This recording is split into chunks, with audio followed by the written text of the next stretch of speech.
Everyone, പുതിയൊരു വീഡിയോയിലേക്ക് എല്ലാവർക്കും സ്വാഗതം. ഇന്ന് നമ്മുടെ കൂടെ ഉള്ളത് ഒരു R15V3 ആണ്. അതായത് R15V3 full modified to R1M. നമ്മുടെ V2ൻ്റെ അതേ സെറ്റപ്പ് ചെയ്തേക്കുന്നതാണ്. പക്ഷേ ഈ വണ്ടിയുടെ കിറ്റൊക്കെ ഒത്തിരി വ്യത്യാസമുണ്ട്. അതായത് V2 ആയിട്ട് കമ്പയർ ചെയ്യുന്ന ഒരു ടൈമിൽ ഈ വണ്ടിയുടെ കിറ്റ് ഒത്തിരി വ്യത്യാസമുണ്ട്. അന്ന് നിങ്ങൾക്ക് വണ്ടി കാണുമ്പം തന്നെ മനസ്സിലാവും. വണ്ടിക്ക് ഇവിടെ നിന്നൊക്കെ നോക്കുമ്പോൾ അത്യാവശ്യം നല്ല വലിപ്പമൊക്കെ തോന്നിക്കുന്നുണ്ട്. കാരണം ഈ ഒരു വണ്ടിയുടെ നമ്മുടെ ഈ സൈഡ് കിറ്റ് സഹിതം മൊത്തം മാറിയിട്ടുണ്ട്, എല്ലാ സാധനവും മാറിയിട്ടുണ്ട്. അപ്പോൾ അതുകൊണ്ടൊക്കെയാണ് ഈ ഒരു വണ്ടിക്ക് ഇത്രയും വ്യത്യാസം തോന്നിക്കുന്നത്. നിങ്ങൾ ഇത് കണ്ടില്ലേ, ഫ്രണ്ടിൽ നിന്ന് തന്നെ നോക്കുമ്പോൾ നിങ്ങൾക്ക് മനസ്സിലാവും ഈ ഒരു വൈസറും എല്ലാം നല്ല രീതിക്ക് വ്യത്യാസമുണ്ട്. പിന്നെ ഇതിന് സ്റ്റോക്ക് മിറർ തന്നെയാണ് കൊടുത്തേക്കുന്നത്. അതുപോലെ തന്നെ അടി 2 ലൈറ്റൊക്കെ കൊടുത്തിട്ടുണ്ട്. പിന്നെ എന്ന് പറയാനുള്ളത് ഇതിൻ്റെ മഡ് ഗാർഡിനും എല്ലാം വ്യത്യാസമുണ്ട്. ഞാൻ പറഞ്ഞ പോലെ തന്നെ ഇത് മൊത്തത്തിൽ മാറ്റിയിട്ടുണ്ട്. ഇത് കണ്ടോ, നമ്മുടെ ഈ ഒരു പെരിമീറ്റർ ഫ്രെയിമിന് വരെ അതിൻ്റെ ആ ഒരു ഇത് വന്നിട്ടുണ്ട് കേട്ടോ. ആ ഒരു കിറ്റിൻ്റെ ഒരു ഭാഗം വന്നിട്ടുണ്ട്. പിന്നെ ഇതിൻ്റെ ടെയിലാണ് കുറച്ചുകൂടെ ഒരു ഇതായിട്ട് തോന്നിയത്. അതെങ്ങനെ പറയണമെന്ന് എനിക്കറിയത്തില്ല. ഇത് നോക്കിയേ, നമ്മുടെ V2ൻ്റെ എന്ന് പറയുന്നത് കുറച്ചുകൂടെ സ്ട്രെയിറ്റ് ആയിരുന്നു. പക്ഷേ ഇതിൻ്റെ ഒരു എന്താ പറയുക, നമ്മുടെ ഈ ഡൈനോസറിൻ്റെ ഒക്കെ ആ ഒരു വാലൊക്കെ വരുന്ന പോലെ ആ ഒരു സെറ്റപ്പിൽ. പക്ഷെ കൊള്ളാം കേട്ടോ, നല്ല രസമുണ്ട്. വണ്ടിക്ക് ആ ഒരു എന്താണ് കുറച്ചുകൂടെ ഭീകരത തോന്നിക്കും. പക്ഷേ ഈ ഒരു സാധനം കുറച്ചുകൂടെ ഒരു ലെവൽ നേരെ നമ്മുടെ V2ൻ്റെ ഒക്കെ പോലെ നേരെയാണെന്നുണ്ടായിരുന്നെങ്കിൽ കുറച്ചുകൂടെ വണ്ടി ലുക്കായേനെ, കുറച്ചുകൂടെ അടിപൊളിയായേനെ കാണാൻ. പക്ഷെ എന്താണോ അവരിങ്ങനെ ചെയ്തതെന്ന് അത് അവർക്ക് മാത്രമേ അറിയത്തുള്ളൂ. പിന്നെ എന്ന് പറയാനുള്ള ഇതിൻ്റെ അണ്ടർബെല്ലി എല്ലാം ചേഞ്ച് ചെയ്തിട്ടുണ്ട്. ഈ അണ്ടർബെല്ലിയൊക്കെ കണ്ടോ, ഇത് ഫുള്ള് സ്ക്രൂ ചെയ്താണ് വെച്ചേക്കുന്നത്. എൻ്റെ മോനെ കുറേ കഷ്ടപ്പെട്ടാണ് ഇത് മൊത്തം ചെയ്തേക്കുന്നത്. കാരണം ഇത് കറക്റ്റ് വെച്ച് സെറ്റ് ചെയ്ത് സ്ക്രൂ ഒക്കെ ചെയ്ത് ഇത് നോക്കിയാൽ എല്ലായിടത്തും സ്ക്രൂ ചെയ്യണം. ഇവിടെ വശമൊക്കെ. പക്ഷേ ഈ ഒരു കിറ്റിൻ്റെ പോരായ്മ എന്തെന്ന് കഴിഞ്ഞാൽ പകുതി സ്ഥലങ്ങളും ചുമ്മാ ഇതുപോലെ ബ്ലാങ്ക് ആയിട്ട് കിടക്കും കേട്ടോ, ഒന്നുമില്ല. അതായത് അവിടെ ഇവിടെ ആയിരുന്നു, പക്ഷേ ഇവിടെ ചെറിയൊരു പീസ് കൊടുത്തു. കാരണം അത് ഭയങ്കര വൃത്തികേടായിരുന്നു കേട്ടോ. ഇത് നോക്കി, നമ്മുടെ വണ്ടിയിൽ നിന്ന് ഇരിക്കുമ്പം തന്നെയുള്ളൊരു ലുക്ക് നോക്കി, അത്രയും ഭാഗത്ത് ഒന്നുമില്ല. അതുകൊണ്ട് തന്നെ എന്തോ ഒരു പോരായ്മ, കുറച്ചുകൂടെ കുറവുള്ള രീതിയിൽ. പക്ഷേ വെളിയിൽ നിന്ന് നോക്കുന്ന ടൈമിൽ നല്ല രസമുണ്ട് കാണാനായിട്ട് ഈ ഒരു ലുക്ക്. അപ്പോൾ നമ്മൾ എല്ലാവരും വരുമ്പോഴേക്ക് ഇവിടെ നിന്ന് വിളിച്ച് കാണിക്കേണ്ട ഒരു അവസ്ഥയായി പോകും അത്. കാരണം ഈ ഒരു സൈഡിലൊക്കെ ഇനിയിപ്പോൾ എന്തെങ്കിലും ചെയ്ത് കഴിഞ്ഞാൽ മാത്രമേ അതൊരു കുറച്ചുകൂടെ ഒരു സെറ്റപ്പ് ആകത്തുള്ളൂ കേട്ടോ.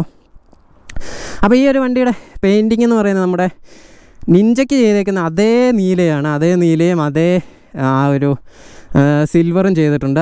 അതായത് അലോയിലും ചെയ്തിട്ടുണ്ട്.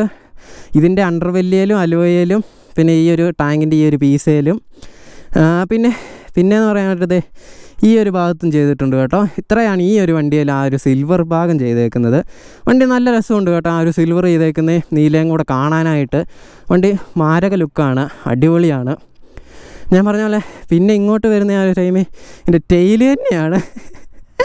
ടെയിൽ ചുമ്മാ വിഷയമാണ് കേട്ടോ, എന്തൊക്കെ പറഞ്ഞാലും. പിന്നെ അതിൻ്റെ മണ്ടേ ഒരു സീറ്റ് കവളും വന്നിട്ടുണ്ട്. ഇതെല്ലാം ഇതിൻ്റെ ഭാഗം തന്നെയാണ്. വേറെ വ്യത്യാസങ്ങളൊന്നും നമ്മളായിട്ട് പ്രത്യേകിച്ചൊന്നും ചെയ്യേണ്ടി വന്നില്ല. അതെല്ലാം അതിൻ്റെ കൂട്ടത്തിൽ തന്നെ കിട്ടുന്ന ഒരു ഇതാണ്. ഇപ്പോൾ ഇത് കുറച്ചുകൂടെ വെളിച്ചം ഉണ്ടായിരുന്നെങ്കിൽ കുറച്ചുകൂടെ നല്ല രീതിക്ക് ഈ ഒരു കളറ് നല്ല ഗ്ലേസിങ് ആയിട്ട് നിൽക്കുന്നത് നിങ്ങൾക്ക് കാണാമായിരുന്നു.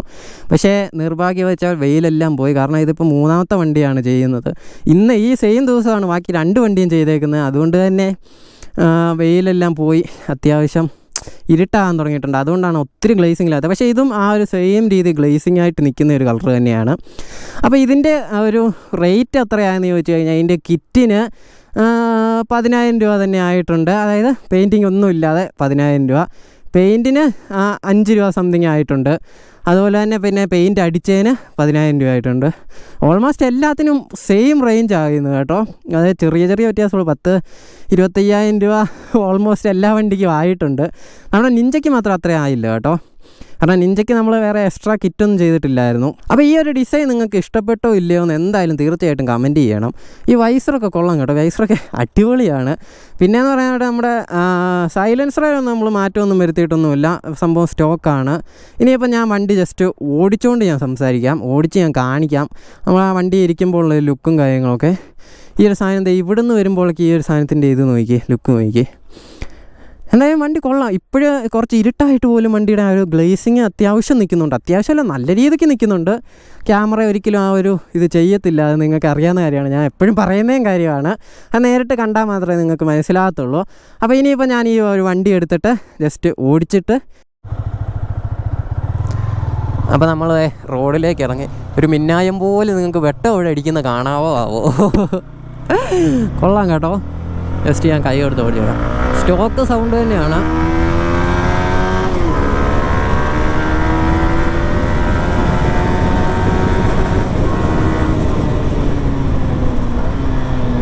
ഇത് നമുക്ക് ഒത്തിരി അങ്ങോട്ട് പോകണ്ട. നമുക്കിനിയിപ്പോൾ ഇവിടെ നിന്ന് തിരിച്ചു പോവാം.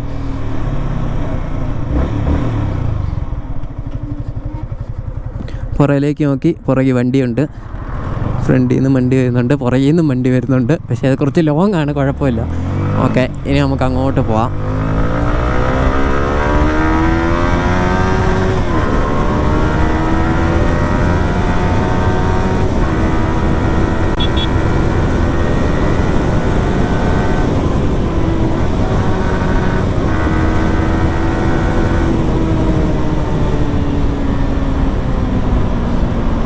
എങ്ങാണ്ട് വണ്ടി നൈസല്ലേ? അപ്പോൾ ഞാൻ പറഞ്ഞ പോലെ വണ്ടിയുടെ ഒരു ഇവിടെ നിന്നുള്ളൊരു ലുക്ക് ഇതാട്ടോ. ഇത് വാങ്ങിക്കുക, ഫ്രണ്ട് വശം ഫുള്ള് ഇങ്ങനെ ഇരിക്കുന്നത് നല്ല രസമുണ്ട്. പക്ഷേ ഇവിടെ ഞാൻ പറഞ്ഞ പോലെ ഒന്നും ഇല്ലാത്തതുകൊണ്ട് എന്തോ ഒരു പോരായ്മ. അതെന്താണെന്ന് എങ്ങനെയാണെന്ന് എനിക്ക് പറഞ്ഞ് മനസ്സിലാക്കണമെന്നും അറിയത്തില്ല. അത് നിങ്ങൾ V3 ഒക്കെ കണ്ടിട്ടുള്ളവരാണെങ്കിൽ നിങ്ങൾക്ക് മനസ്സിലാവും അതിൻ്റെ ഒരു പോരായ്മ എന്താണെന്ന്. നമുക്ക് ഇനിയിപ്പോൾ ഇവിടെ നിന്ന് തിരിച്ചു പോകാം കേട്ടോ. തിരിക്കണമെങ്കിൽ ഇച്ചിരി പാടാണ് ഗൈസ്. കാരണം എന്താണെന്ന് വെച്ച് കഴിഞ്ഞാൽ കിറ്റ് ഇത്ര കുറച്ചുകൂടെ അടുത്തേക്ക് നിൽക്കുന്നത്. മറ്റേന്നെ ഞാൻ കുറച്ചുകൂടെ ഇങ്ങനെ വീതിക്കല്ലേ നിൽക്കുന്നത്. ഇതിപ്പം കുറച്ചുകൂടെ അടുത്ത് നിൽക്കുന്നതുകൊണ്ട് തിരിക്കാനൊക്കെ പാടാണ്. നമ്മുടെ കിറ്റ് തട്ടുന്നുണ്ട്. അപ്പോൾ അങ്ങനെ ഒരു പ്രശ്നവും കൂടെ ഉണ്ട് കേട്ടോ. പക്ഷേ കൊള്ളാം, സംഭവം കൊള്ളാം, അടിപൊളിയാണ്. ഞാൻ പറഞ്ഞ ഇവിടുത്തെ ഈ ഒരു പോരായ്മകളും മാത്രമേ ഉള്ളൂ. ബാക്കിയെല്ലാം അടിപൊളി കേട്ടോ, ഒരു രക്ഷയില്ല.